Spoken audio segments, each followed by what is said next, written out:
करू जेणेकरून भगवंतांची त्यांना विशेष कृपा प्राप्त हो, आचार्यांची कृपा प्राप्त हो. तर मग आपण थोडं सर्वांनी दोन्ही हात वरती करून तीनदा हरे कृष्ण मंत्र म्हणू, जेणेकरून भगवंतांची आणि आचार्यांची त्यांच्यावर आणि त्यांच्या कुटुंबावर विशेष कृपा प्राप्त हो. तर सर्वांनी वैभवदादा पाटील यांच्या विशेष कृपा आशीर्वाद प्राप्त व्हावा यासाठी दोन्ही हात वरती करून तीनदा हरे कृष्ण मंत्र म्हणूया. हरे कृष्णा कृष्णा कृष्णा हरे हरे, हरे राम राम राम हरे हरे. हरे कृष्णा कृष्णा कृष्णा हरे हरे, हरे राम राम राम हरे हरे. हरे कृष्णा कृष्णा कृष्णा हरे हरे, हरे राम राम राम हरे हरे. श्री श्री राधा माधव अष्टसखी भक्तवृंद की, पंचतत्व भगवान की, भक्ति विघ्न विनाशक भक्तवत्सल श्री नरसिंह भगवान की, भक्तराशि प्रहलाद महाराज की, शील प्रभुपाद की, अनंत कोटि वैष्णव वृंद की, निताय गौर प्रेमानंदे. हरे कृष्ण.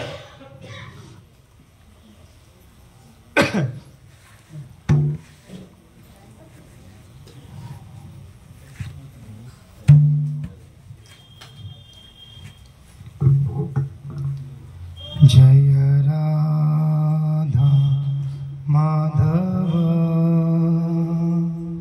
कुंज बिहारी.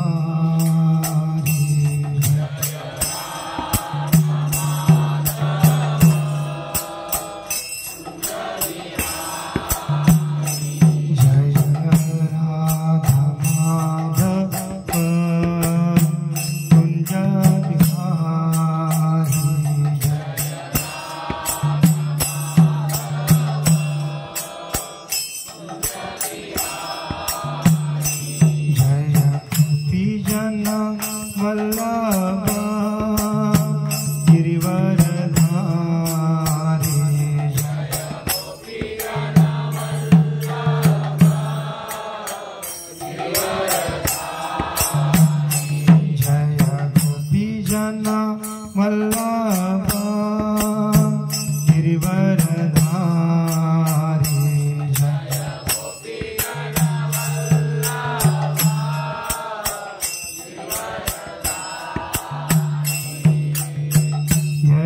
यशोदानंदन भज जनारंजनाय.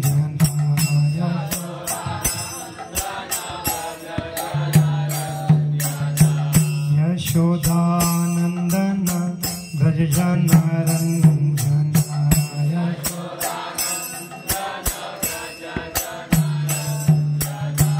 यशोदानंदन भज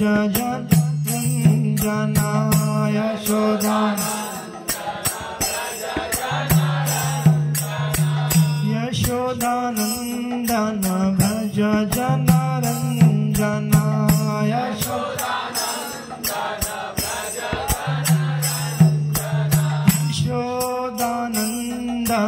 भज जनारंजनाय. यशोदानंदन भज जनारंजनाय.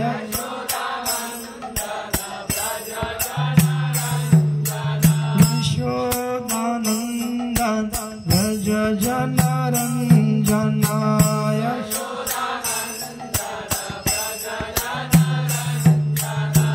यमुना तीरा वनचारी.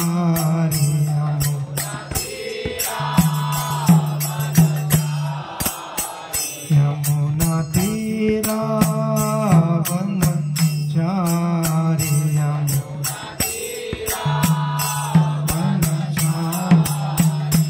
जय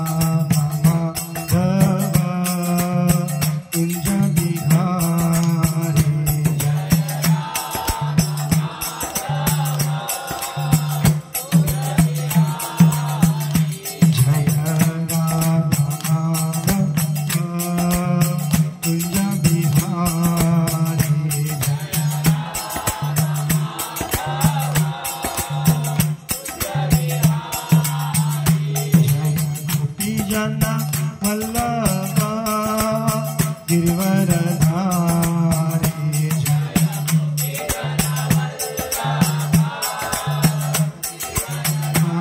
जय गोपी जन वल्लभा गिरिवरधारी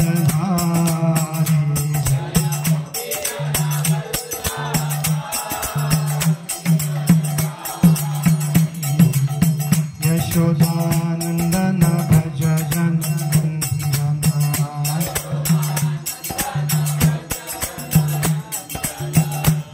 यशोदानंदन भज जन जना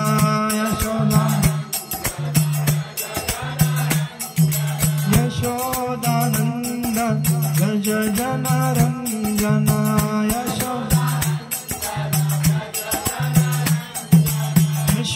यशोदानंदन भज जन रंजना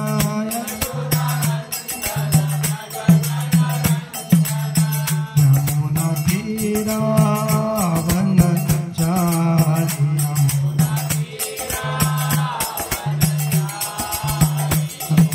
तीरा वनचारी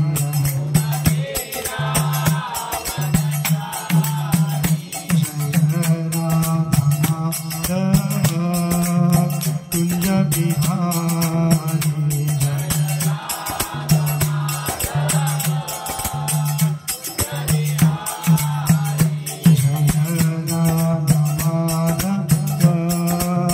कुंज बिहारी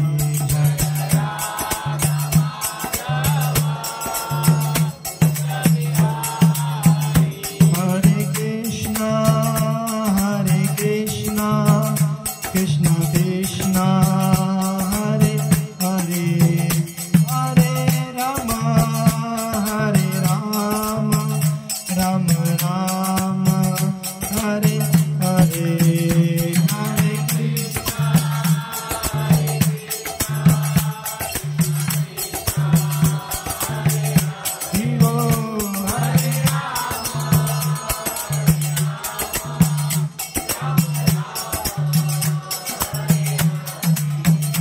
हरे कृष्णा कृष्ण कृष्ण हरे हरे हरे राम राम राम हरे हरे हरे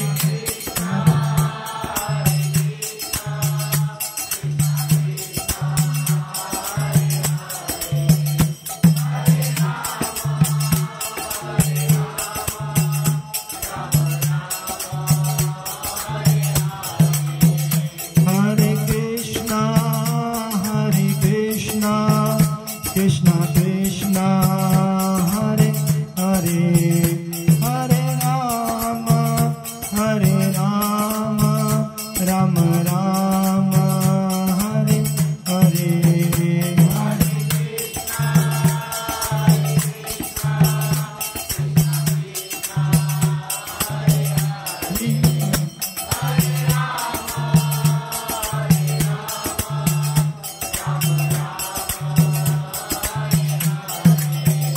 जय जय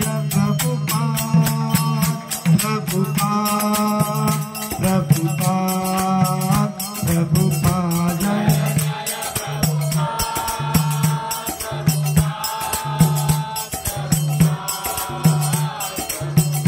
जय वैष्णव ठाकुर जय वैष्णव ठाकुर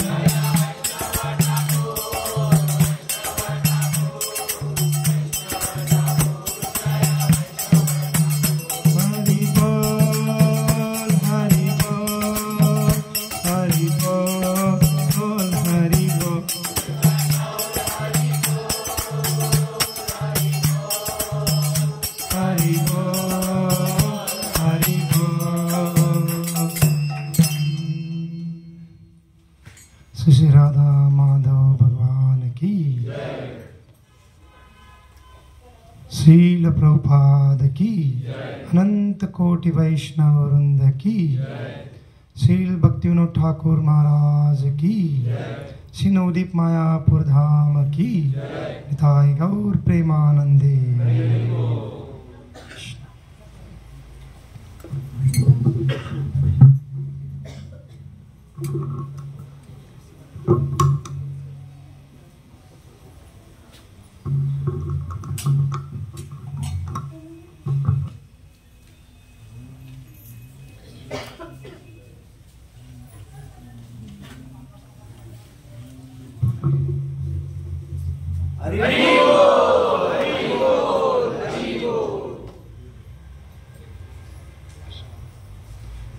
हरे कृष्ण। सर्वांनी हात जोडून म्हणा, ओम नमो भगवते वासुदेवाय। ओम नमो भगवते वासुदेवाय। ओम नमो भगवते वासुदेवाय। ओम नमो भगवते वासुदेवाय। ओम नमो भगवते वासुदेवाय। ओम नमो भगवते वासुदेवाय। नमो विष्णुपादाय कृष्णपृष्ठाय भूतले श्रीमते भक्तिवेदांत स्वामी इति नामिने। नमस्ते सारस्वती देवे गौरवाणी प्रचारिणे निर्विशेष शून्यवादी पाश्चात्य देश तारिणे। जय श्री कृष्ण चैतन्य प्रभु नित्यानंद श्री अद्वैत गदाधर श्रीवासादि गौर भक्त वृंद। हरे कृष्णा कृष्णा कृष्णा हरे हरे, हरे राम राम राम हरे हरे।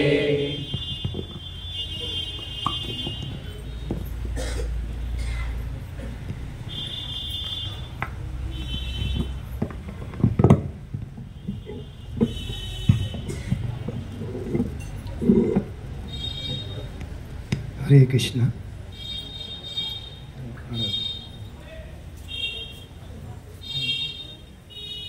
हरे कृष्ण। हरे कृष्ण। हरे कृष्ण। हरे कृष्ण।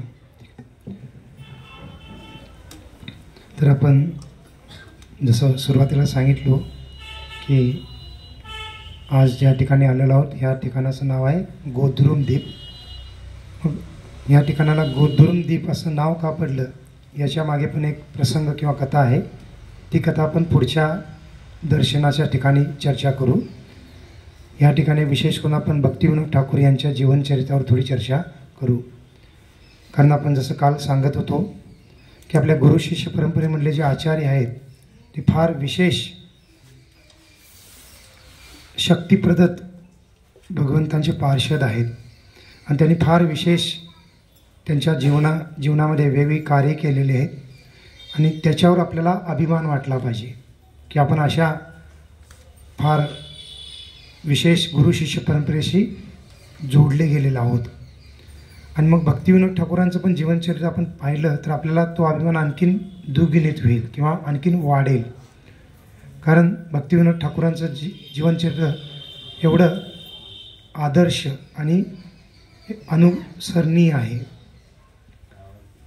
मग ह्या ठिकाणी भक्तिविनोद ठाकूर त्यांच्या प्रचार कार्याच्या वेळेला काही वर्ष वास केले होते। जसं आपण काल म्हणालो की भक्तिविनोद ठाकूर हे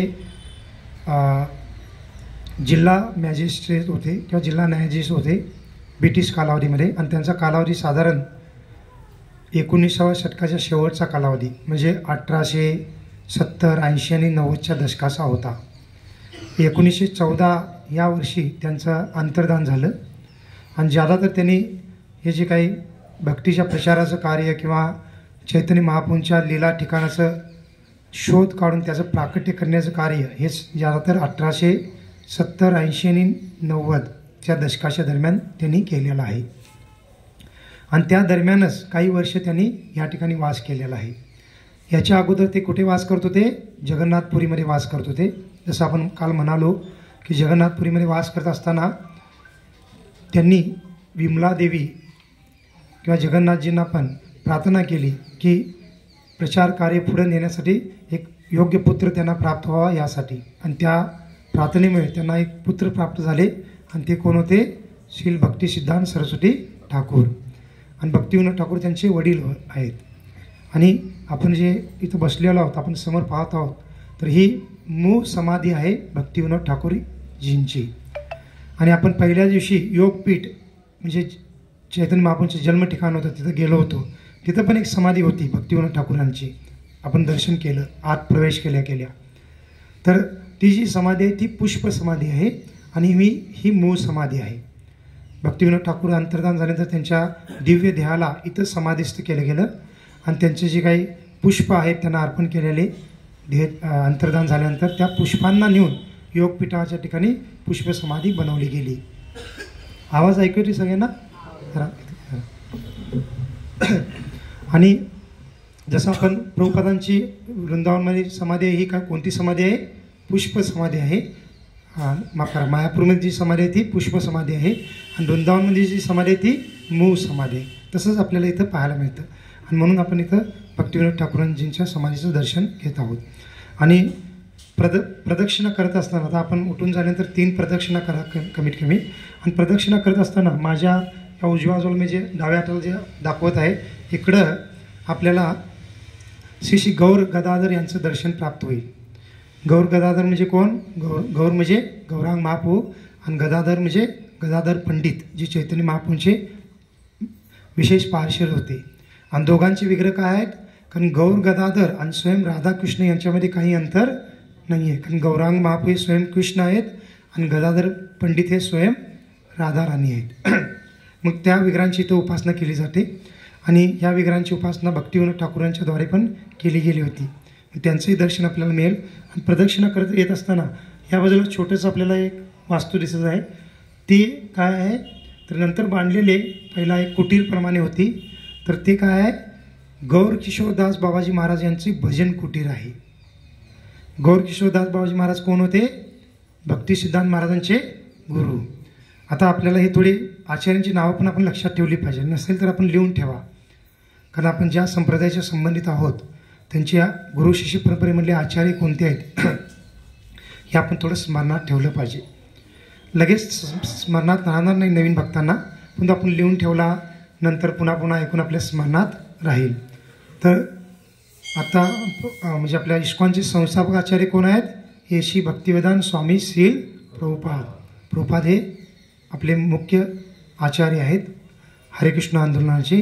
प्रभुपादांचे गुरु महाराज कोण आहेत? श्री भक्ती सिद्धांत सरस्वती ठाकूर महाराज. त्यांचे गुरु महाराज कोण आहेत? गौर किशोरदास बाबाजी महाराज. आता इथं मागे बघितलं तर आपल्याला कळेल, पण फोटो पण लावलेले आहेत. हे जे इकडून माझ्या उजव्या हातापासून जे 2 आहेत ते अलीकडचे आचार्य आहेत, आणि 3 नंबरचे आहेत ते कोण आहेत? भक्ती सिद्धांत महाराज, प्रभुपादांचे गुरु महाराज. त्यानंतर 4 नंबरचे आहेत ते कोण आहेत? गौर किशोरदास बाबाजी महाराज, जे भक्ती सिद्धांत महाराजांचे गुरु महाराज. आणि 5 नंबरचे आहेत इकडून उजव्या बाजूने माझ्या, तर ते आहेत भक्तिविनोद ठाकूरजी, ते आहेत गौर किशोरदास बाबाजी महाराजांचे गुरु महाराज.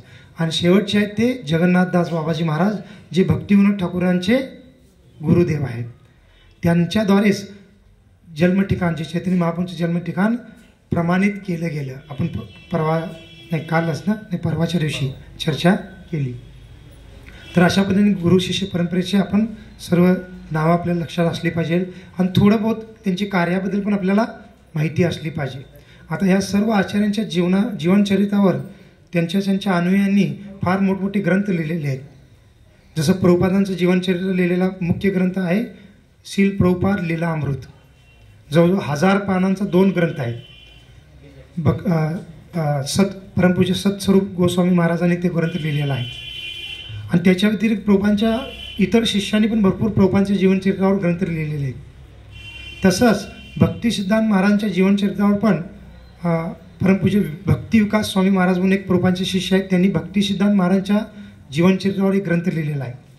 तो पण ग्रंथ जवळजवळ 500-600 पानाचे 2 ग्रंथ आहेत, आणि त्या ग्रंथाचं नाव आहे भक्ती सिद्धांत वैभव. आणि त्याच्यामध्ये भक्ती सिद्धांत महाराजांची भरपूर जीवनचरित्राचे प्रसंग दिलेले आहेत. आपण काल चर्चा एक अर्धा पाऊण तासात केली, त्यातली काही काही महत्त्वाचे प्रसंग आपण तेवढी चर्चा केली. त्यानंतर भक्तिविनोद ठाकूरांच्या पण जीवनचरित्रावर त्यांची बायोग्राफी म्हणून लिहिली गेलेली आहे, ती पण उपलब्ध आहे. मग असे आचार्यांचे जीवनचरित्र आपण अध्ययन केले पाहिजे, त्यांचे जीवनचरित्र समजून घेण्याचा आपण प्रयत्न केला पाहिजे. हे वैष्णवांचे कर्तव्य आहे. आपण आपलं जे मनुष्य जीवन आहे हे ह्या कार्यामध्ये लावलं पाहिजे. जसं आपण आता आपले एक व्यवसाय किंवा नोकरी असेल किंवा जे काही उपजीविकेचं साधन असेल त्यासाठी आपण दिवसातील कमीत कमी 7-8 तास काम करतो. शास्त्रानुसार 7-8 तास काम केलं पाहिजे, पण आता लोक लोभाच्या आहारी जाऊन कलियुगाच्या प्रभावाने 12-12 तास 15-15 तास काम करतात. का? कारण ज्यादा धन प्राप्त करायचं आहे, ज्यादा इंद्रिय भोग करायचा आहे म्हणून. पण तो मनुष्य जीवन कशासाठी मिळालेलं आहे की 7 ते 8 तास शास्त्रामध्ये लिहिलेलं आहे. प्रोपादिका तात्पर्यामध्ये लिहितात की 7 ते 8 तास ज्यादा आपण आपल्या कौशल्यानुसार, आपल्या बौद्धिक स्थितीनुसार जे काही करायचं आहे उपयोगी साधन म्हणून, मग व्यवसाय करा, एखादं नोकरी करा, काही करा, प्रामाणिकपणे करा आणि बाकीचा वेळ आपण भगवत भक्तीमध्ये लावा असं सांगितलेलं आहे.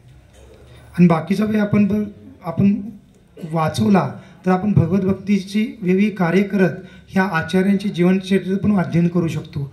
भगवद्गीता भागवतमचं अध्ययन करू शकतो, चैतन्य चरितामृत चैतन्य भागवतांचं अध्ययन करू शकतो. आणि मग भगवंत आणि भगवंतांचे भक्त ह्या सर्वांचं जीवनचरित्र आपण चांगल्यापणे समजून घेऊ शकतो. आणि ह्यासाठीच मनुष्य जीवन मिळालेलं आहे.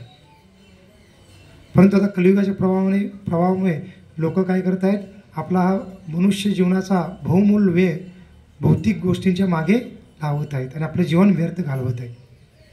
मग आता आपण जेव्हा यात्रेला येतो तर अशा आचार्यांच्या राहण्याच्या ठिकाणी, भजन कुटीरच्या ठिकाणी, समाधीच्या ठिकाणी आपण थोडी चर्चा करतो. मग नेहमी आपण येत राहिलो तर मग थोडं आणखी ज्यात आपल्याला माहिती होत राहील. आता आम्ही जे काही तुम्हाला सांगावलं आहे हे काय आम्ही एखाद्या वर्षातच ऐकलेलं नाही आहे, तर गेल्या 15-20 वर्षामध्ये वरिष्ठांच्या मुखातून ऐकून मग थोडं आचार्यांच्या जीवनचरित्राबद्दल कळून आलेलं आहे. मग आपण पण तसं ह्या कार्याला आपला वेळ लावला पाहिजे आणि ते ज्ञान समजून घेण्यासाठी आपलं जीवन लावलं पाहिजे. लोक काय करतात, शैक्षणिक जीवनामध्ये भौतिक शिक्षण घेण्यासाठी आणि आपल्या उपजीविका साधनाच्या संबंधित शिक्षण घेण्यासाठी भरपूर वेळ लावतात, परंतु त्याने शाश्वत काही लाभ होणार नाही. मृत्यूनंतर सर्व ज्ञान शून्य होणार आहे. पुढच्या जन्मात आणखीन पुन्हा अ ब क ड आणि ABCDs पासून सुरुवात करावी लागणार आहे.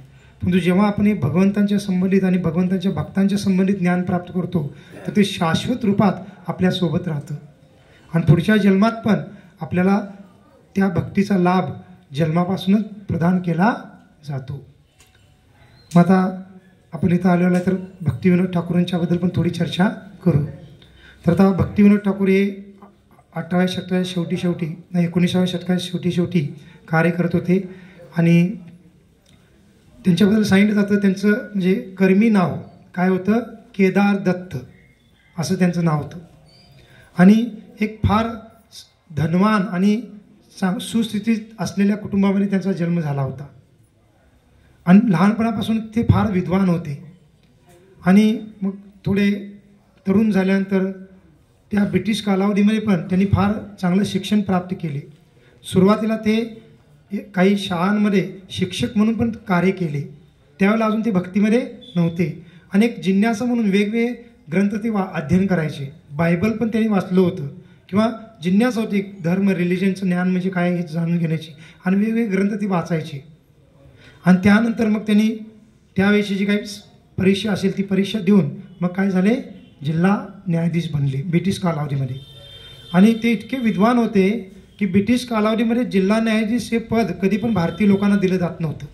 भारतीय लोक म्हणजे काय, साधे कारकून किंवा आणखीन काही कुठले सामान्य पद दिलं जायचं. आणि जिल्हा न्यायाधीश आहेत आणखीन त्याच्यापेक्षा वरचं पद आहे हे ब्रिटिश लोकच निभावत होते. परंतु यांची बौद्धिक पातळी एवढी विशेष होती की त्यांना जिल्हा न्यायाधीश पद दिलं गेलं. आणि मग ह्या धर्माचं ज्ञान जाणून घेण्याच्या जिज्ञासेमध्ये ते जेव्हा वेगवेगळे ग्रंथ वाचत होते तेव्हा ते चैतन्य महाप्रभूंच्या जीवनचरित्राच्या ज्ञानाच्या संपर्कात आले. गौडे वैष्णवांचं तत्त्वज्ञान आहे ते त्यांच्या वाचनामध्ये आलं आणि त्यानंतर त्यांना हे ज्ञान फार विशेष वाटलं.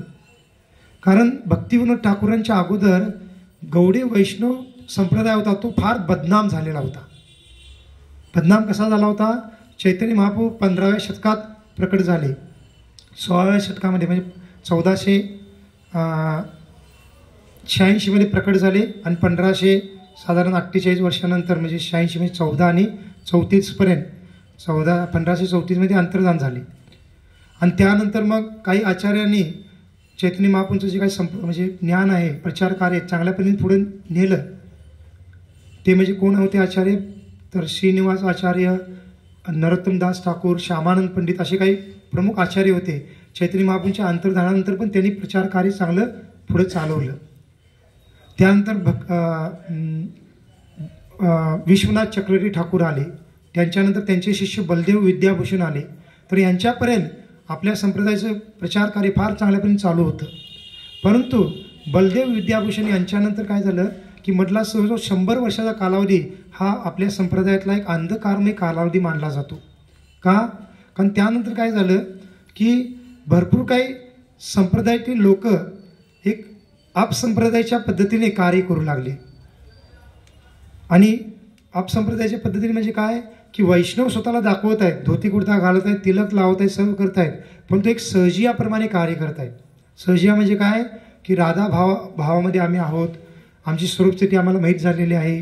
मग एखादा पुरुष आहे तर तो राधा म्हणजे गोपीचा वेश धारण करत आहे आणि वृंदावनमध्ये किंवा मायापूरमध्ये भायातकारी काही असा सात्विक भाव दाखवून लोकांकडून मान सन्मान प्राप्त करण्याचा प्रयत्न करत आहे. असे बरेच काही चुकीची कार्य होऊ लागली. एवढंच नाही तर काही काही लोक ह्या संप्रदायाच्या नावाखाली म्हणजे पर स्त्रियांचा सोबत रासलीलेचं अनुकरण करू लागले. बरेच काही लोक हरिनाम जप करत आहेत आणि नशापान पण करत आहेत. असं बरेच काही गोष्टी होऊ लागल्या. आणि ब्रिटिश कालावधीमध्ये त्यामुळे गौडी वैष्णव समाज फार बदनाम झालेला होता. गौडी वैष्णव समाजाकडे फार घृणित दृष्टिकोनातून पाहिलं जात होतं सभ्य लोकांकडून. म्हणजे समाजातले जे शिक्षित लोक आहेत, जमीनदार धनाढ्य लोक आहेत, त्यांच्याद्वारे गौडी संप्रदायाला फार म्हणजे हे म्हणजे घृणित लोक आहेत किंवा हे योग्य लोक नाही आहेत अशापर्यंत पाहिलं जात होतं. आणि भक्तिविनोद ठाकूरांनी जेव्हा गौडी वैष्णव संप्रदायाचं योग्य तत्त्वज्ञान काय हे वाचलं, हे जाणलं, तर त्यांना कळालं की हे वास्तविक ज्ञान किती श्रेष्ठ आहे. आणि चैतन्य महाप्रभू कोण आहेत? कारण भक्तिविनोद ठाकूर तर वास्तविक चैतन्य महाप्रभूंचे एक पार्षदच आहेत. परंतु लीला असते, ती प्रकट होतात, काही कालासाठी भौतिक काही कार्य करतात आणि योग्य वेळ आल्यानंतर भगवंतांच्या कृपेनेच मग त्यांना त्यांचं कार्य समजून येतं आणि ते कार्य सुरू करतात. जसं प्रभुपाद पण भक्तिसिद्धांत महाराजांना भेटूपर्यंत एक सामान्य गृहस्थ व्यक्तीप्रमाणे होते. त्यांच्या लहानपणी त्यांच्या वडिलांनी त्यांना भक्तीचं ज्ञान दिलं होतं. परंतु त्यांच्या प्रभुपादांच्या मातेचा देहत्याग झाल्यानंतर मग बरेच वर्ष मधला कालावधी प्रभुपादांनी सर्व काही भक्तीची कार्य त्यागली होती. म्हणजे नास्तिक बनले नव्हते, परंतु सामान्य भौतिक व्यक्तीप्रमाणे जीवन जगत होते. परंतु भक्तिसिद्धांत महाराजांना भेटल्यानंतर ती जी काही त्यांचं जीवन कार्य आहे ते त्यांना समजलं आणि त्यानंतर ते कार्य करू लागले. तसंच भक्तिविनोद ठाकूर पण पहिला पूर्णतः भौतिक जीवन जगत होते, परंतु जेव्हा गौडी वैष्णव ग्रंथांच्या संपर्कात आले तर त्यांना कळालं की हे ज्ञान किती श्रेष्ठ आहे, चैतन्य महाप्रभू कोण आहेत, त्यांचा अवतार किती विशेष आहे. आणि आत्ता समाजामध्ये त्यांच्या चैतन्य महाप्रभूंच्या नावाखाली जे काही चालू आहे ते किती चुकीचं चालू आहे हे त्यांनी सर्व पाहिलं. आणि त्यांनी मग जिम्मेदारी घेतली की ह्या ज्ञानाला योग्य स्वरूपात स्थापित करायचं आहे. आणि त्यासाठी मग जे काही आचार्यांनी लिहिलेले ग्रंथ पण शोधणं आवश्यक आहे. मग त्यांनी आता ते मॅजिस्ट्रेट आहेत, जगन्नाथपुरीमध्ये राहत आहेत, त्याच्या अगोदर पण वेगळ्या ठिकाणी राहत होते, तर त्यांचं जे काही सरकारी अधिकार आहे त्याचा वापर त्यांनी करून ते काय करू लागले, वेगवेगळ्या गौडी वैष्णव परंपरेतल्या ग्रंथांचा शोध काढून त्याचे प्रकाशन करू लागले आणि ते ज्ञान समाजामध्ये योग्य स्वरूपात देऊ लागले. आणि हे स्वतः उच्च शिक्षित आहेत, मॅजिस्ट्रेट आहेत, त्यामुळे समाजामध्ये हळूहळू गौडी वैष्णव परंपरेकडे पाहण्याचा दृष्टिकोन बदलू लागला. आणि त्यांनी स्थापित केलं समाजामध्ये की हे जे वेगवेगळे अपसंप्रदाय आहेत, भक्तिविनोद ठाकूर त्यांच्या ग्रंथामध्ये लिहितात, त्यांच्या वेळेला जवळजवळ 13 प्रकारचे असे वेगवेगळ्या नावाचे संप्रदाय बनले होते. औल, बाऊल, साकी बेटी असे वेगळे काही बंगाली नावं होती आणि सर्वजण हे चैतन्य महाप्रभूंच्या नावाखाली भरपूर काही चुकीच्या गोष्टी करत होते, 4 नियमांचं उल्लंघन पण करत होते. परंतु चैतन्य भक्तिविनोद ठाकूरांनी काय केलं, ती जिम्मेदारी घेतली आणि समाजामध्ये योग्य ज्ञान देऊ लागले. आणि त्याच दरम्यान मग ते जगन्नाथपुरीमध्ये वास करत होते आणि त्यावेळेला त्यांनी प्रार्थना केली जगन्नाथजींना, विमला देवींना, आणि तेव्हा तिथं भक्ती सिद्धांत महाराजांचा जन्म झाला. आणि काल आपण पाहिलं की मिरादत्तेच्या वेळेला कसं जगन्नाथजींची त्यांच्यावर कृपा झाली. आणि तिथं मग काही लीला आहेत. आता क्रमाने सांगायचं म्हटलं तर जगन्नाथपुरीमध्ये जेव्हा ते होते तर त्यांच्याकडे सरकारने काय केलं, कारण ते इतके प्रामाणिक होते आणि इतके बुद्धिमान होते की ब्रिटिश लोकांमधला एखादा जो न्यायाधीश आहे, तो न्यायाधीश दुसऱ्या जिल्ह्यातला एखादा न्यायाधीश आहे, तो एखाद्या केसेसला काही दिवस किंवा काही महिने लावत होता. त्या केसेस यांच्याकडे आल्यानंतर भक्तिविनोद ठाकूर फक्त 5 मिनिटांमध्ये त्याचा निकाल देऊन टाकायचे. आणि त्यामुळे ब्रिटिश लोकांना त्यांच्यावर फार विश्वास होता. आणि 5 मिनिटांमध्ये कसं निकाल द्यायचे, कारण आचार्य सांगतात, नंतरचे भक्त सांगतात की ते भौतिक सामर्थ्य नव्हतं, ते आध्यात्मिक सामर्थ्य होतं. बऱ्याच वेळा आपण पुन्हा पुन्हा सांगतो की शास्त्रामध्ये एक श्लोक आहे, यस्मिन विज्ञातम सर्वम विज्ञातम भवती. जेव्हा आपण भगवंतांना तत्वता जाणण्याचा प्रयत्न करतो शास्त्रांच्या ज्ञानाच्या आधारे, तर यस्मिन विज्ञातम म्हणजे जेव्हा तो भगवंतांना जाणतो तत्वता, तर सर्वम विज्ञातम भवती. या भौतिक जगातलं कोणतेही आध्यात्मिक किंवा भौतिक ज्ञान त्यांना असाध्य राहत नाही, सर्व ज्ञान त्यांना सहजपणे साध्य होऊ शकतं. मग एखादा व्यक्ती जेव्हा भक्ती करतो, भगवंताचं ज्ञान चांगल्यापणे समजून घेण्याचा प्रयत्न करतो, तर तो ज्या ज्या भौतिक क्षेत्रामध्ये कार्य करत आहे त्या कार्यामधली त्याची कार्यक्षमता वाढते. एखादं कोणतंही कार्य असेल, कोण जॉब करायला आहे, कोण व्यवसाय करायला आहे, आणखी कुठलंही कार्य करत असेल, तर तो भक्ती करत आहे, साधना करत आहे, तर त्याचं कार्य तो आणखी जादा कार्यक्षमतेमध्ये करतो. आणि हे त्यांचं सामर्थ्य होतं. असं नाही की ती फार म्हणजे भौतिक बुद्धिमत्ता होतीच म्हणा, परंतु असं काही त्यांच्यामध्ये सिद्धी होती असं नाही, परंतु ते शास्त्राच्या ज्ञानामधून त्यांची बुद्धी किंवा लोकांना समजण्याची, त्यांच्या बोलण्यावरून त्यांचे अंदाज घेण्याची ही क्षमता भक्तांमध्ये एवढी वाढते की भक्तांना कोण बरोबर आहे आणि कोण चुकीचं आहे हे समजणं ज्यादा कठीण जात नाही. आणि त्यामुळे 5-5 मिनिटाला ते निकाल द्यायचे. आणि त्यामुळे जगन्नाथपुरीमध्ये असताना ब्रिटिश शासनाकडूनच जगन्नाथ मंदिराचं पूर्ण व्यवस्थापनाची सेवा पण त्यांना दिली गेली होती. आणि भक्तिविनोद ठाकूर कसे होते, फार शिस्तबद्ध होते. आपण थोडं आता पुढं त्यांची दिनचर्या पण ऐकू, आपल्याला फार आश्चर्य वाटेल कसं ते दिन व्यतीत करत होते. 1-1 मिनिट सर्व त्यांचे कॅल्क्युलेशन होतं आणि कुठलंही कार्य फार शिस्तबद्ध ते करायचे.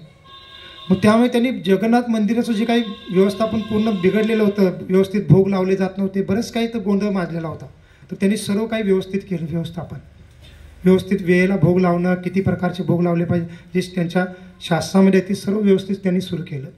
आणि तेव्हा त्यांना पाहायला मिळालं की सरकारच्या वतीने चांगलं नियंत्रण नसल्यामुळे किंवा देखरेख केले गेले नसल्यामुळे तिथला जो स्थानिक राजा होता त्यावेळेचा, त्यांनी बरंच जगन्नाथजींचा जो कोश असतो ज्याच्यामध्ये भरपूर काही दान धर्म येतात, त्यातली बरेच संपत्ती स्वतः काय केली होती, वापरलेली होती, हे त्यांना कळालं. मग हे मॅजिस्ट्रेट आहे, न्यायाधीश आहेत. मग त्यांनी काय केलं, त्यांनी ते पाहिलं, त्यांना कळून आलं, त्यांनी त्या राजाला दंड केला. आणि त्यावेळेचे राजे होते, आत्ताचे नाही, आत्ता जसं आहेत नामधारी राजा म्हणून, तसे नव्हते. त्या राजांना वास्तविक अधिकार भरपूर होते ब्रिटिश कालावधीमध्ये, तरी पण त्यांनी अजिबात माघार घेतली नाही. आणि दंड काय दिला, आता त्यांना काही तुरुंगामध्ये टाकू शकत नाही काही सामाजिक दृष्टिकोनातून, तर दंड काय दिला की जेवढे लक्ष्मी त्यांनी वापरलेली आहे त्याच्या कितीतर पटीने लक्ष्मीचं कितीतर महिने का वर्ष असं काय तर ते उल्लेख आहे, तेवढ्या दिवसांचे रोजचे जे 56 भोग आहेत ते राजाच्या वतीने त्याच्या खजानातून पैसे वापरून केला भगवंतांना अर्पण केलं जाईल, असं त्यांनी दंड दिला. मग ते चालू पण झालं. मग राजा फार क्रोधित झाला यांच्यावर. आणि राजाने काय केलं, आता सरकार कायद्यानं तो काय करू शकत नव्हता, तर त्यांनी काय केलं, कारण बंगालमध्ये आपल्याला माहीत आहे ब्लॅक मॅजिक, काळी जादूचं भरपूर गोष्टी चालतात, तर त्यांनी काही काळ्या जादूचे कार्य करणारे जे तांत्रिक असतात त्यांना आपल्या महलामध्ये बोलवलं. आणि त्यांच्या वतीने ते काय करू लागले, भक्तिविनोद ठाकूर त्यांचा मृत्यू व्हावा अशा काही वाईट शक्तींचा त्यांच्यावर प्रभाव टाकून ह्यासाठी काही ते तांत्रिक विधी करू लागले. परंतु आपण बऱ्याच वेळा सांगतो की भक्त जेव्हा हरिनाम घेतात तर त्या हरिनामाच्याद्वारे त्या भौतिक जगातील सर्व दुष्ट शक्तीपासून सुरक्षित राहतात. भगवंत त्यांना सुरक्षित ठेवतात. भगवंतांचे जे पार्षद असतात विष्णुदूत, ते नेहमी दूतांना पण 4 हात आहेत. तर त्यांच्या हातामध्ये चक्र, गदा, पद्म, काय म्हणलेलं आहे, चक्र, गदा, पद्म आणि सुदर्शन चक्र, म्हणजे 4 हातामध्ये 4 आयुध असतात. त्याच्याद्वारे भगवंताचे पार्षद विष्णुदूत भक्तांचं नेहमी रक्षण करतात. त्यामुळे भक्तांना काही घाबरण्याची आवश्यकता नाही. आणि मग त्या तांत्रिकाने जी काही विधी केली होती त्याच्यातून जी काही शक्ती निर्माण केली होती ती शक्ती त्यांना काही करू शकली नाही, कारण हे भक्त आहेत, शुद्ध भक्त. तर तांत्रिक विद्येमध्ये काय आहे की तुम्ही ज्या व्यक्तीला त्रास देण्यासाठी शक्ती निर्माण करता ती शक्ती जर त्या व्यक्तीला त्रास देऊ शकली नाही काही कारणाने तर ती शक्ती काय करते, ज्यांनी निर्माण केलेलं आहे त्यालाच नष्ट करते. मग काय झालं की भक्तिविनोद ठाकूरांना काही त्रास झाला नाही, परंतु उलट त्या राजाचा मुलगाच मृत्यू पावला. का? कारण यांचं एवढं आध्यात्मिक सामर्थ्य होतं. मग असे बरेच प्रसंग आहेत त्यांच्या जीवनचरित्रामध्ये, असे बरेच प्रसंग आहेत. आपल्याला वेळच कमी असतो तेव्हा आता एक सांगायला आपले वेळ निघून जातं. मग तो एक प्रसंग तिथे घडला होता. आणि त्याच्यानंतर मग भक्तिविनोद ठाकूरांनी नंतर इथं बदली करून घेतली. हे कृष्णनगरचा भाग आहे. इथून पुढे कृष्णनगर नावाची एक सिटी आहे, तर त्याचाच हा भाग आहे. मग कृष्णनगरमध्ये ते मॅजिस्ट्रेट म्हणून त्यांनी बदली करून घेतली. उद्देश काय होता की आता नवदीप मायापूरमध्ये जायचं आणि तिथं आपण चैतन्य महाप्रभूंचं जन्म ठिकाण शोधायचं, आणखीन काही जे ग्रंथ आहेत ते शोधायचे, प्रचार कार्य करायचं. आणि मग इथं ते येऊन राहू लागले. आणि इथं त्यांनी आपलं घर बांधलं. आणि हे घर अजून आहे ते त्यावेळेचंच घर आहे. आणि ह्या घराला त्यांनी काय नाव दिलं, स्वानंद सुखद कुंज. तर हे स्वानंद सुखद कुंज असं का नाव दिलं, कारण हा जो भाग आहे हा भाग वृंदावनमधील एक विशेष वन आहे, सुरभी वन आहे वृंदावनमध्ये गोवर्धनच्या पायथ्याशी. तर त्या सुरभी वनापासून हा भाग अभिन्न आहे. आणि ह्या सुरभी वनामध्येच वृंदावनमध्ये ललिता सखीचं स्थान आहे. आणि त्या ललिता सखीच्या स्थानाचं नाव काय आहे वृंदावनमधल्या स्थानाचं, स्वानंद सुकंद कुंज. आणि म्हणून भक्तिविनोद ठाकूर इथं आले, इथं वास केल्याने म्हणून त्यांनी आपल्या घराचं पण नाव काय दिलं, स्वानंद सुकंद कुंज. आणि इथं ते राहू लागले. आणि इथून ते बरेच मग सर्च करत होते चैतन्य महाप्रभूंच्या जन्म ठिकाणाचं, जसं आपण पहिल्या दिवशी परवाच्या दिवशी चर्चा केली. आणि आपण जे सांगितलं की भक्तिविनोद ठाकूर आपल्या घराच्या गच्चीवर बसले होते. आता वर गेल्यानंतर आपण वर जाऊ, तिथं आपल्याला ते पुढचा भाग पण आहे गच्चीचा, जिथं ते बसले होते. आणि तिथून समोर आपल्याला आपलं मायापूर मंदिर पण दिसतं, गंगा नदी पण दिसते. तर इथूनच त्यांना तो जो गंगा नदीच्या पलीकडचा जो प्रकाश दिसला होता 2-3 दिवस, तो प्रकाश इथूनच दिसला होता. आणि मग भक्ती सिद्धांत महाराजांना पण त्यावेळेला दिसला. आणि त्यानंतर मग इथून ते त्या भागात गेले आणि त्यांनी त्या ठिकाणात शोध घेतला. आणि तिथं मग त्यांना ते विशेष ठिकाण जे पूर्ण मुस्लिम लोकवस्तीने वेढलेलं होतं, परंतु तिथं फार तुळशी रोप आलेले होते, ते ठिकाण त्यांना मिळालं. आणि तिथं मग जगन्नाथदास बाबाजी महाराजांना त्यांनी आणलं आणि चैतन्य महाप्रभूंचे जन्म ठिकाण प्रकट झालं. आणि आणखीन भरपूर इथं त्यांनी वेगळी कार्य केलेली. आणि आता इथून आपण पुढे एक छोटं जवळच ठिकाण आहे, त्या ठिकाणी जाणार आहोत. त्या ठिकाणाचं नाव आहे सुरभी कुंज. तर त्या सुरभी कुंजामध्ये भक्तिविनोद ठाकूरांचं मुख्य प्रचार केंद्र होतं. आणि तिथं का प्रचार म्हणजे ह्या बंगाल प्रांतामध्ये त्यांनी जे काय प्रचार सुरू केला त्याचं एक प्रकार हेडक्वार्टर होतं असं म्हणू शकतो, सुरभी कुंज. आणि त्या सुरभी कुंजच्या ठिकाणी हेडक्वार्टर का बनवलं त्याचं पण कारण आहे. कारण नित्यानंद प्रभू जेव्हा बंगाल प्रांतामध्ये प्रचार करण्यासाठी आले होते तर नित्यानंद प्रभूंनी पण त्या सुरभी कुंजामध्येच आपलं एक प्रकारे मुख्य ठिकाण बनवलं होतं प्रचार केंद्राचं. नित्यानंद प्रभू केव्हा आले होते, जेव्हा चैतन्य महाप्रभू संन्यास घेऊन जगन्नाथपुरीला जातात. आणि नित्यानंद प्रभू आणि बाकी काही पार्षद पण चैतन्य महाप्रभूंच्या सोबत जातात. कुठे? जगन्नाथपुरीला. आणि काही कालावधी झाल्यानंतर चैतन्य महाप्रभू नित्यानंद प्रभूंना म्हणतात की तुम्ही इथं वास करू नका, तुम्ही बंगालमध्ये परत जावा. का? कारण बंगाल प्रांतामध्ये प्रचार करणं आवश्यक आहे. आणि मी संन्यासी आहे, संन्याशांना काही म्हणजे काही मर्यादा असते किंवा काही नियमावली असते. संन्यासी सर्व ठिकाणी जाऊ शकत नाही. तर तुम्ही काय करा, नित्यानंद प्रभू चैतन्य महाप्रभू म्हणतात की तुम्ही बंगाल प्रांतामध्ये जाऊन विवाह करा. आणि ग्रहस्थानात थोडी सूट असते, सर्व वेगळ्या ठिकाणी जाण्याची. कारण चैतन्य महाप्रभूंचा भाव काय, पतितातल्या पतित लोकांचा उद्धार करायचा आहे. मग चैतन्य महाप्रभू नित्यानं पुन्हा आदेश दिला की तुम्ही बंगाल प्रांताचा विवाह करा आणि पतितातल्या पतितांचा उद्धार करा. मग नित्यानं प्रभू काय करायचे, जिथं लोक मदिरा पान करतात, जिथं वैश्यालय आहे, मांसाहार भक्षण केलं जातं आहे, अशा ठिकाणी जाऊन नित्यानं प्रभू त्यांना प्रार्थना करायची, त्यांना प्रचार करायचे. मग चैतन्य महाप्रभू हे करू शकत नव्हते, कारण ते संन्यासी होते. संन्यासी एखाद्या वैश्यालयमध्ये किंवा मदिरा पान करणाऱ्या ठिकाणी जाऊ शकत नाहीत. मग नित्यानं पुन्हा ते कार्य चैतन्य महाप्रभूंनी दिलं होतं. नित्यानं प्रभू मग ह्या सुरभीकुंजच्या ठिकाणी वास करून ते कार्य करत होते. मग म्हणून भक्तिविनोद ठाकूरांनी पण मग इथं केंद्र बनवलं आणि इथून ते प्रचार करत होते.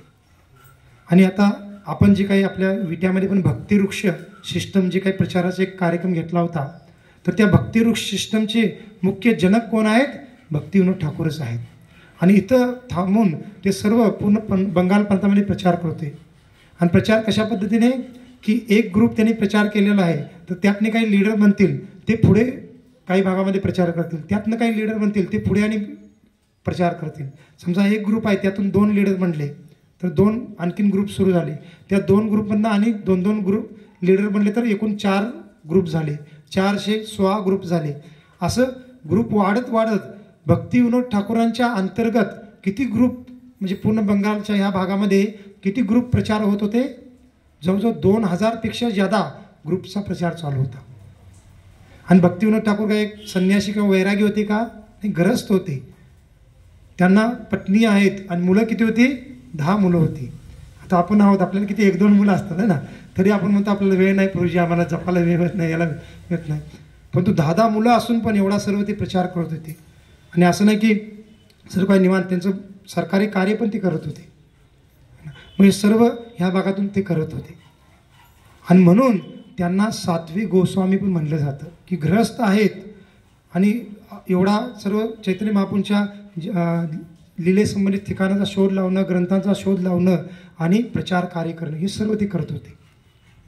आणि एवढंच नाही तर भक्तिविनोद ठाकूरांनी एवढं सर्व करत असताना 100पेक्षा जादा ग्रंथ पण लिहिलेले आहेत. विचार करा, त्याच्यामध्ये बरेच गीतं त्यांनी स्वतः लिहिलेले आहेत. जसं आपण जय राधा माधव गातो, हे त्यांनीच स्वतः लिहिलेलं आहे.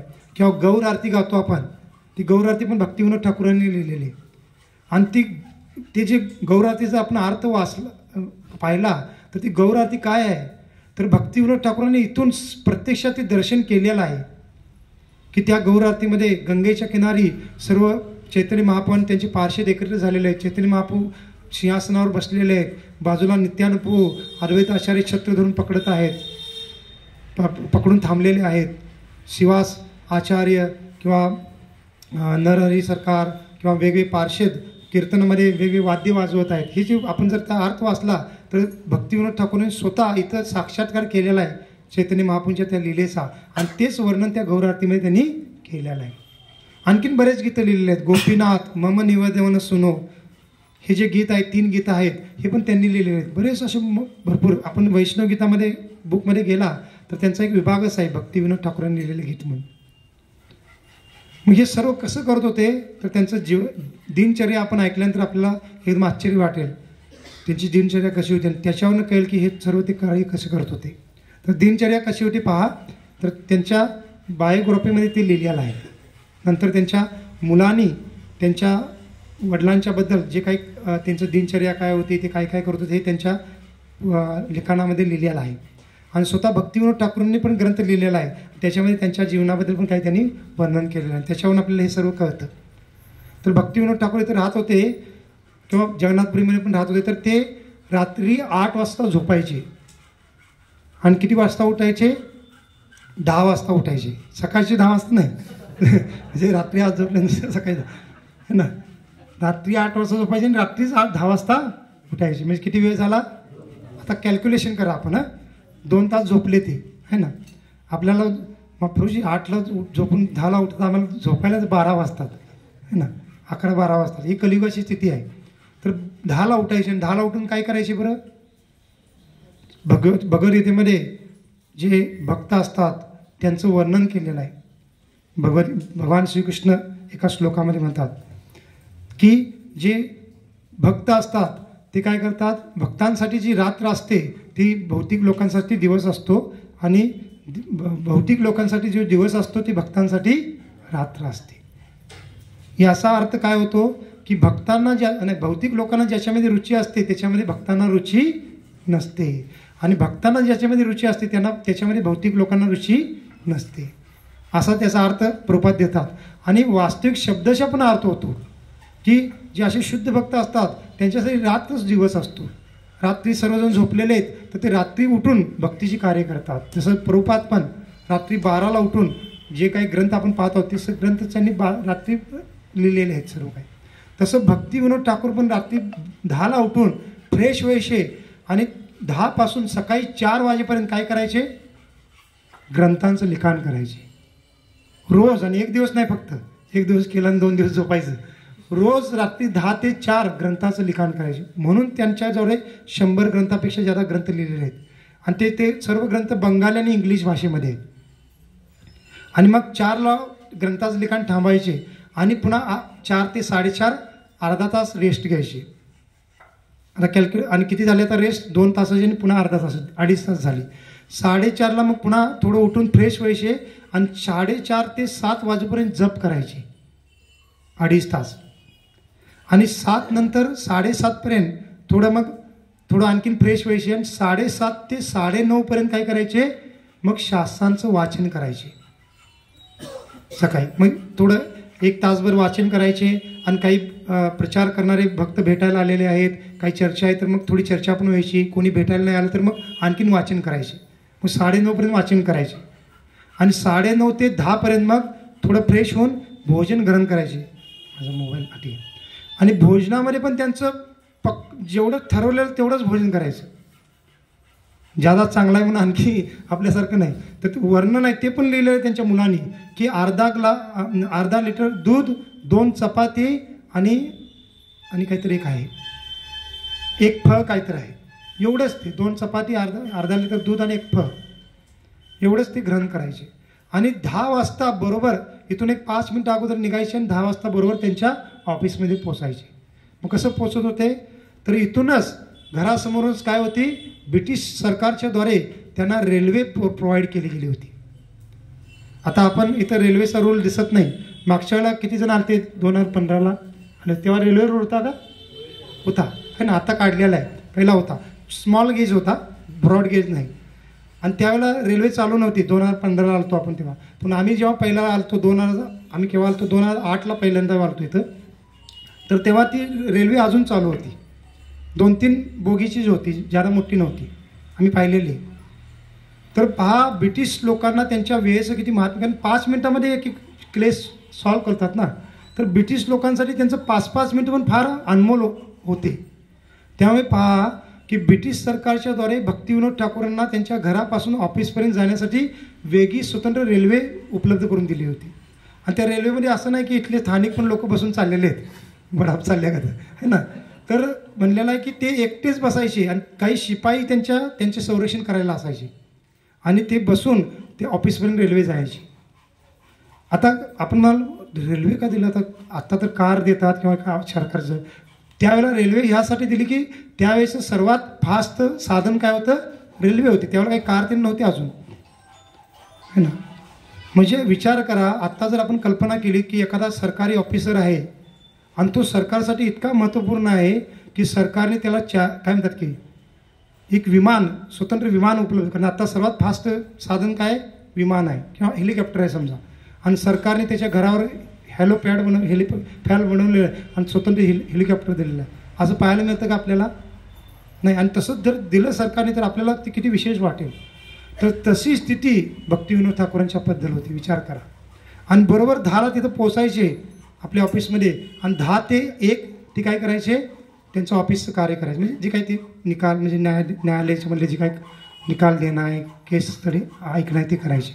आणि 1ला परत इथे यायचे आणि 1 ते 2 पुन्हा इथं थोडं म्हणजे त्यांचा रेस्ट म्हणजे तिथं 1 ते 2च्या दरम्यान पुन्हा अर्धा तास रेस्ट घ्यायचे, पुन्हा फ्रेश टीन व्हायचे आणि त्याच्यामध्ये थोडा वेळ जायचा आणि 2 वाजता परत कुठं पोचायचे, ऑफिसला पोचायचे. म्हणजे आता दुपारी पण अर्धा तास रेस्ट झाली, म्हणजे किती झाली, एकूण 3 तास झाली. हां. आणि 2ला पोचल्यानंतर पुन्हा 5ला परत यायचे आणि पासला आल्यानंतर मग काय करायचे, पासला आल्यानंतर मग 5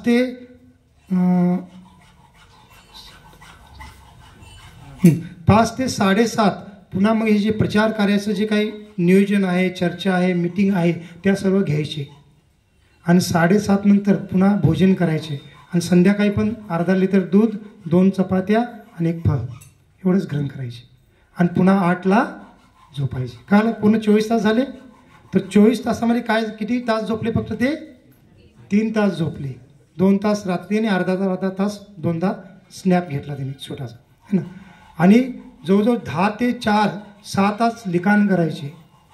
आणि 2.5 तास जप करत आहेत, 2 तास वाचन करत आहेत. म्हणजे 4.5 तास ते वाचन आणि जप करायचे. आणि भोजनाला काही वेळ त्यांनी जायचा. म्हणजे विचार कर. आणि 6 तास ते जॉबमध्ये, म्हणजे 10 ते 1 आणि 2 ते 5 6 तास ते ऑफिसचं कार्य करायचे. असं त्यांचं दिनचर्या होती. आणि हे सर्व कसं फॉलो करायचे, त्यांच्याकडे घड्याळ होतं खिशातलं. तेव्हा काही हँडवॉश नव्हतं. तर घड्याळ छोटंसं जे ब्रिटिश कालावधीमध्ये असायचं ते त्यांच्या नेहमी खिशात असायचं. आणि ते त्यानुसार सर्व टाईम टू टाईम करायचे. तर अशा पद्धतीने त्यांची दिनचर्या होती. आणि म्हणून त्यांना काय म्हणलेलं आहे, सेवंत गोस्वामी. 6 गोस्वामी तर होतेच चैतन्य महाप्रभूंच्या वेळेला, परंतु नंतर भक्तिविनोद ठाकूरांनी हे जे 100 वर्ष मधले होते, जे पूर्ण संप्रदाय एकदम लयाला गेला होता, त्याला पुन्हा त्यांनी काय केलं, जागृत केलं. पुन्हा त्या संप्रदायाचा सन्मान परत प्राप्त करून दिला. आणि भरपूर ग्रंथ लिहून ते ग्रंथ त्यांनी काय केले, वितरण केले. आणि इंग्लिशमध्ये ग्रंथ लिहून ब्रिटिश समाजामध्ये पण, ब्रिटिश लोकांच्यामध्ये पण ते ज्ञान दिलं, जेणेकरून ब्रिटिश लोकांच्यामध्ये पण या गौडे संप्रदायाबद्दल योग्य ज्ञान प्राप्त व्हावं. आणि 1896ला त्यांनी एक विशेष ग्रंथ लिहिला होता. त्या ग्रंथाचं नाव आहे Shri Chaitanya Mahaprabhu life and precept. इंग्लिशमधला ग्रंथ त्यांनी लिहिला होता. आणि तो ग्रंथ त्यांनी लिहून ब्रिटिश लोकांना पण दिला आणि लंडनला, युरोपियन देशामध्ये आणि कॅनडाला पण त्यांनी पाठवला होता त्यावेळेला. तेव्हापासूनच विदेशामध्ये प्रचार करणं किंवा झाला पाहिजे हे त्यांचं एक विजन होतं. आणि त्या ग्रंथामध्ये त्यांनी एक भविष्यवाणी लिहिलेली आहे. अजून पण तो ग्रंथ उपलब्ध आहे इंग्लिशमध्ये. त्या ग्रंथामध्ये एक भविष्यवाणी काय दिली होती, 1896ची ही गोष्ट आहे. त्यावेळेला त्यांनी ही भविष्यवाणी लिहिली होती की लवकरच चैतन्य महाप्रभूंचा एक सेनापती भक्त प्रकट होईल. आणि त्याच्याद्वारे या चैतन्य महाप्रभूंच्या ज्ञानाचा, भक्तीचा प्रचार पूर्ण जगामध्ये केला जाईल. आणि काही कालावधीमध्ये असा दिवस येईल की नवदीप मायापूरमध्ये पूर्ण जगातील लोक, युरोपियन लोक, आफ्रिकन लोक, अमेरिकन लोक एकत्र येतील आणि जय सच्चिनंदन, जय सच्चिनंदन म्हणून कीर्तनामध्ये नृत्य करतील.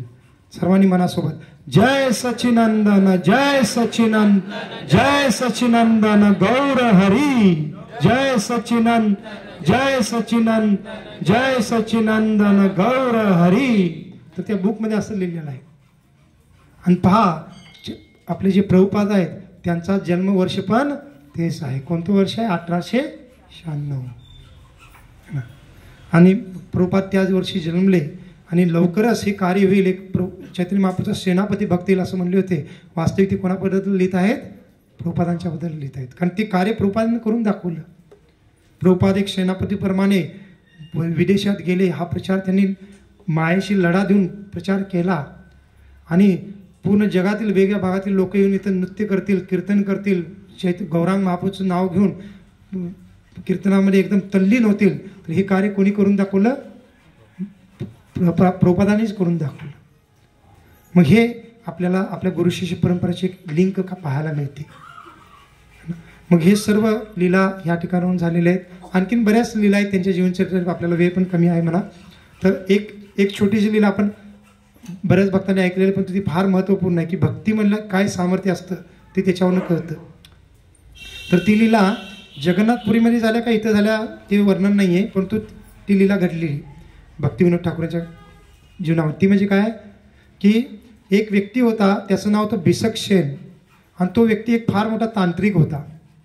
आणि तांत्रिकच्या विद्येचा वापर करून लोकांना तो काही म्हणजे त्यांना भौतिक गोष्टीमध्ये सहाय्य करायचा.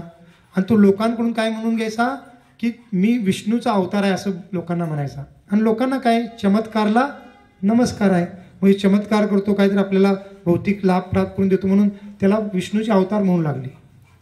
आणि तो काय करायचा, लोकांचा दुरुपयोग करणं म्हणजे काय की लोकांकडून धन घेणं, त्यांना फसवणं. एवढंच नाही तर ज्या काही स्त्रिया आहेत त्यांना पण त्यांच्यासोबत चुकीची कार्य करणं, बरंच काही तो करत होता. मग त्याच्याबद्दल बरीच तक्रार ब्रिटिश लोकांकडे गेली होती. पण तो ब्रिटिश जे पोलीस होते, लोक होते, ते पण घाबरायचे, कारण तो तांत्रिक आहे. आणि तो काय असा भोंदू तांत्रिक नव्हता, खरोखर त्याच्यामध्ये भरपूर सिद्ध्या होत, म्हणजे तांत्रिक काही त्याच्याकडे हे होतं, सामर्थ्य होतं. त्यामुळे घाबरायचे. मग ब्रिटिश लोकांनी कोणाला निवडलं त्याच्याशी डील करण्यासाठी? भक्तिविनोद ठाकूरांना. कारण हे किती आध्यात्मिक श्रेष्ठ आहेत हे त्यांना माहीत होतं ब्रिटिश लोकांना.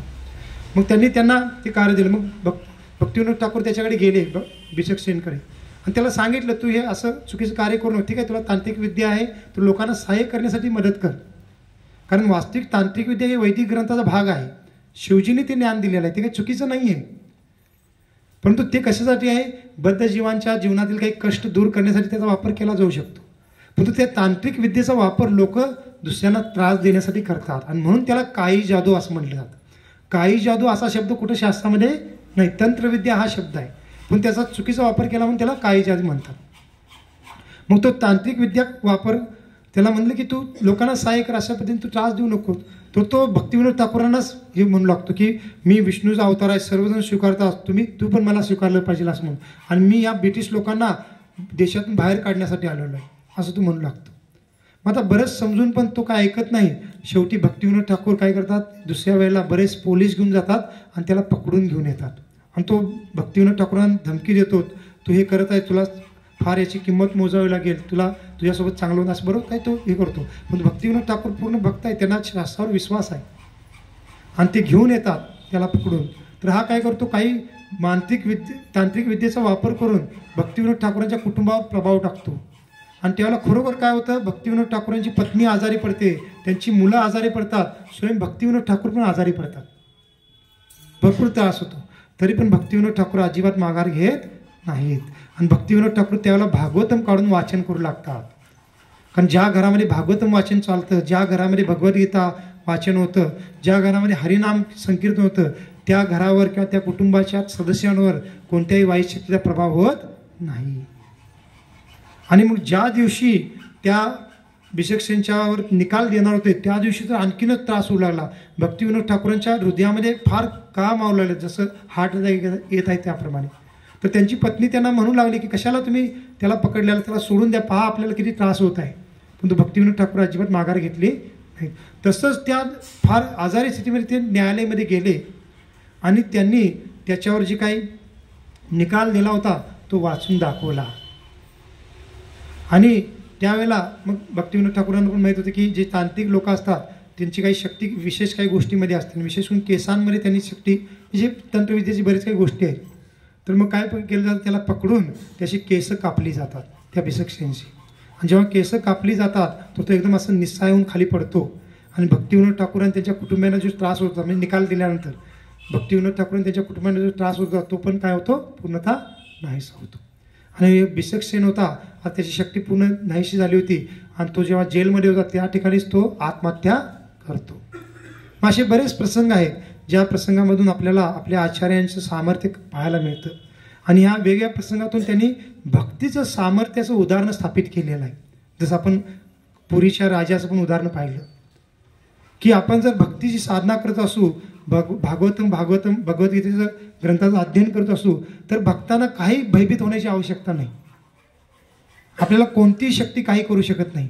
काही भक्त आम्हाला विचारतात पण नवीन हे झाल्यानंतर, प्रभूजी आमच्या कुटुंबावर किंवा आमच्यावर काय तर काही जादू केले असं आम्हाला सांगितलं जातं, म्हणत आहेत, आम्ही काय करावं.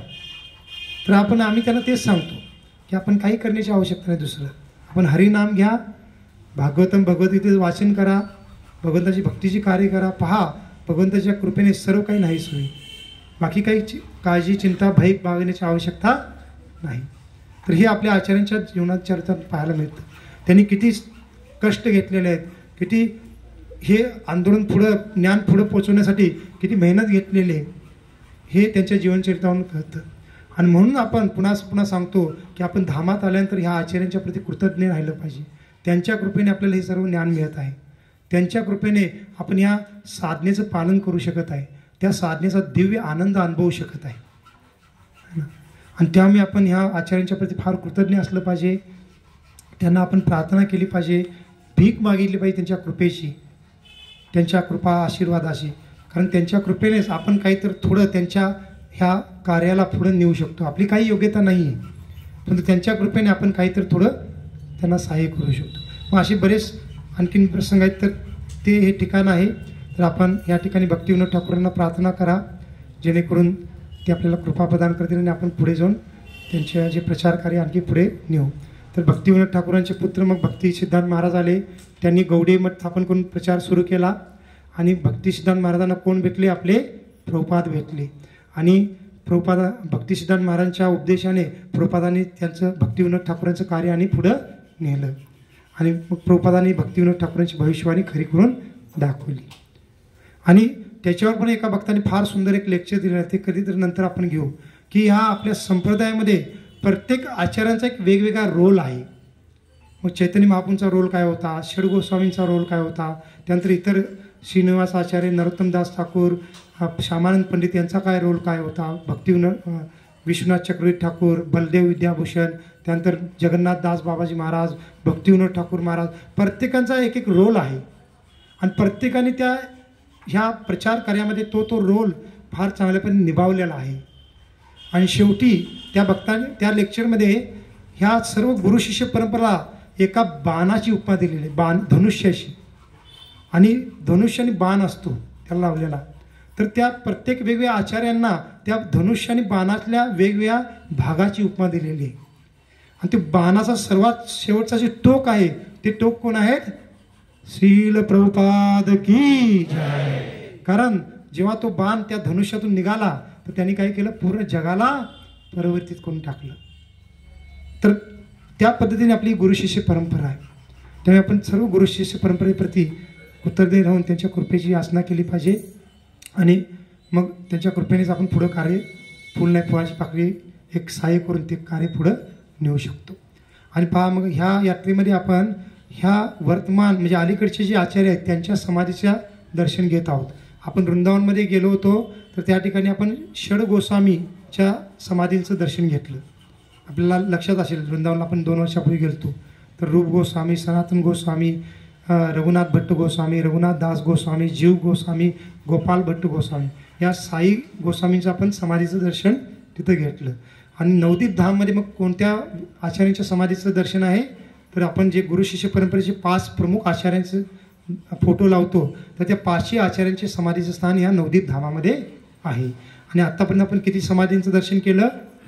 4 समाधींचं दर्शन केलं. एक प्रभुपादांची समाधीचं दर्शन केलं, त्यानंतर काल आपण भक्ती सिद्धांत महाराज आणि गौरकिशोरदास महाराजांचं समाधीचं दर्शन केलं आणि आज आता भक्तिविनोद ठाकूरांच्या समाधीचं दर्शन करत आहोत.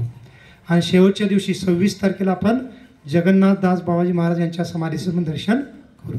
तर पहा आपल्याला किती कृपा प्राप्त होत आहे की अशा सर्वच आचार्यांच्या समाधीचं दर्शन करून त्यांना प्रार्थना करण्याची संधी मिळत आहे.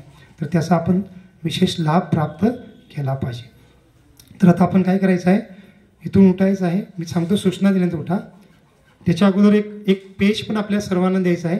तर एक विशेष माहितीपत्रक आहे, ते आपण सर्वांना देऊ. ते पण आपण सर्वांनी घ्या. आणि ते घेतल्यानंतर आपण काय करा?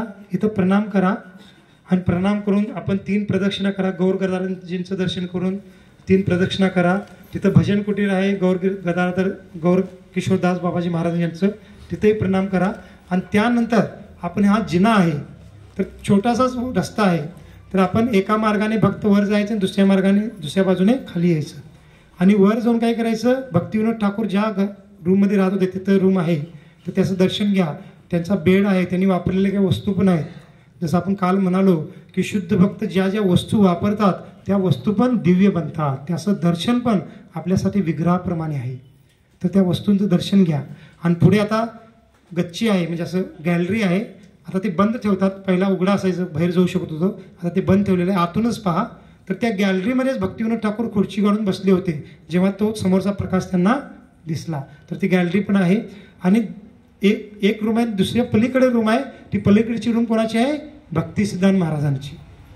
तर ती पण रूम आपल्याला पाहायला मिळेल. त्यांचं पण काही साहित्य आहे, ते पण दर्शन घ्या. आणि त्यानंतर खाली. आणि आणखीन एक ठिकाण विशेष होता ते बंद केलेलं आहे तिथे त्यांनी. ते ठिकाण म्हणजे काय की भक्तिविनोद ठाकूरांची रूम आहे, त्या रूमच्या ही जी अशी रूम आहे, समजा अशी रूम आहे, तर ही जी भिंत आहे वर गेल्यानंतर त्या भिंतीमध्ये, त्या भिंतीच्या आत एक व्यक्तीच बसू शकेल एवढं असं आत गुफेसारखं ठाण होतं. म्हणजे असं चौकोन बनवलं होतं, बांधलेलं होतं. गुफा म्हणजे गुफा नाही, असं भिंतीमध्ये ते बांधलेलं होतं. ते काय होतं, भक्तिविनोद ठाकूर त्या आत जाऊन बसून जप करायचे. पहिला ते ठिकाण उघडं असायचं, म्हणजे जाण्याची संधी दिली जात होती. आम्ही पण तिथं जाऊन बघून, म्हणजे एकच व्यक्ती बसू शकतो एवढं स्थान होतं. आणि भक्त जाऊन बसून त्यांनी म्हणजे प्रार्थना करून यायचे. तर आम्ही पण एकदा गेलो होतो तिथं आत. आता ते काय केले, पूर्ण बंद केलेलं आहे, कारण ते आता सगळ्यांना शक्य नाही म्हणून ते आता दिसत पण नाही आत. परंतु ते होतं पहिला तिथं. मग भक्तिविनोद ठाकूर जे 7 ते 4:30 ते 7 पर्यंत जप करायचे, तर तिथं बसून करायचे. का, कारण बाह्यातकारी गोष्टीचं काहीच आवाज किंवा काही डिस्टर्ब झालं नको यासाठी. तर ते पण तिथं होतं. मग आणि तिथून खाली या आणि काय होतं, हां, आणि मग आपण इथून पुढे सुरभी कुंज नावाचं ठिकाण आहे, तिथं जाऊ. पायी थोडंच अंतर आहे, चालतच आपण तिथं जाऊ. आणखीन या स्थानाचं विशेष आहे की जसं वृंदावनमध्ये राधा दामोदर मंदिर हे विशेष मानलं जातं, कारण त्या ठिकाणी जे षड गोस्वामी आहेत ते एकत्र येऊन काय करायचे, शास्त्रावर चर्चा करायचे. तसंच ह्या ठिकाणी हे जे 5 आचार्य आहेत, 5 पैकी प्रभुपाद त्यावेळेला नव्हते अजून, परंतु बाकी जे 4 आचार्य आहेत, कोण, भक्तिसिद्धांत महाराज, गौरकिशोरदास बाबाजी महाराज, भक्तिविनोद ठाकूर महाराज आणि जगन्नाथदास बाबाजी महाराज, हे 4ही आचार्य काय काय वेळेला इथे एकत्र येऊन शास्त्रावर चर्चा करायची. म्हणजे पहा या ठिकाणाचं काही सामर्थ्य आहे. आणि जेव्हा शुद्ध भक्त एका ठिकाणी राहून काही साधना करतात, भजन करतात, तर त्या ठिकाणाची फार सामर्थ्य वाढतं. आपण म्हणतो ना, इथं फार पॉझिटिव्ह व्हायब्रेशन, काय म्हणतात की वाईज फील होतात असं म्हणतात काही लोक, है ना. मग ती काय आहे, तिथंची शक्ती निहित केलेली. आणि तर गौरकिशोरदास बाबाजी महाराज भजन करायचे, म्हणजे भक्तिविनोद ठाकूरांचा संघ घेण्यासाठी गौरकिशोरदास बाबाजी महाराज इथे यायचे आणि भक्तिविनोद ठाकूरांच्या सोबत साधना करायची. म्हणून त्यांचं भजन कुटुंब म्हणून इथंही बांधलेलं आहे. तर हे काही ठिकाण आहेत. तर आपण ठीक आहे, इथून आता दर्शनासाठी उठून जायचं आहे. शील प्रभुपाद की जय, अनंत कोटी वैष्णव वृंद की जय, ताय गौर प्रेमानंदे. तर आता आपण सर्वांनी एक पेज आपल्याला दिलं जाणार आहे, ते आमच्याकडून घ्या. हे पेज काय आहे की ह्याच्यामध्ये चैतन्य महाप्रभू हे भगवंतांचे अवतार आहेत किंवा स्वयंकृष्ण आहेत, हे कोणकोणत्या ग्रंथांमध्ये आलेलं आहे, शास्त्र प्रमाण काय आहे, कारण शास्त्र प्रमाण असल्याशिवाय आपण स्वीकारू शकत नाही. तर याच्यामध्ये वर्णन आहे कोणकोणत्या ग्रंथांमध्ये चैतन्य महाप्रभूंच्या अवताराचं वर्णन आलेलं आहे. मग ते आपण पेज झेरॉक्स मारलेलं आहे.